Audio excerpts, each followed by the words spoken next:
দাও তাহলেই হবে। বাবা আজ আমার উচ্চ মাধ্যমিক পরীক্ষা, আমার খুব ভয় করছে। ধুর পাগলা, এতে ভয় পাওয়ার কি আছে? আর তাছাড়া উচ্চ মাধ্যমিক পরীক্ষা তো খুব সহজ পরীক্ষা। হ্যাঁ সত্যি বলছো বাবা? হ্যাঁ রে বাপ, একদম সোজা। আমি নিজেই 2-3 বার পরীক্ষা দিয়েছি।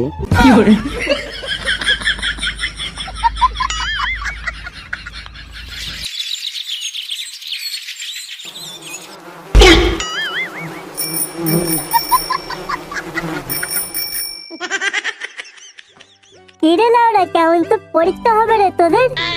লাউরা, আমাদের মাস্টার যা সাজেশন দিয়েছিল সব কটা মাইক্রো করে নিয়ে চলে এসেছি বড়া। আমি তো বড় গোটা বইয়ের পাতা ছিঁড়ে নিয়ে চলে এসেছি, খালি দেখে দেখে কপি পেস্ট মেরে দেবো, তাহলেই হয়ে যাবে লাউরা।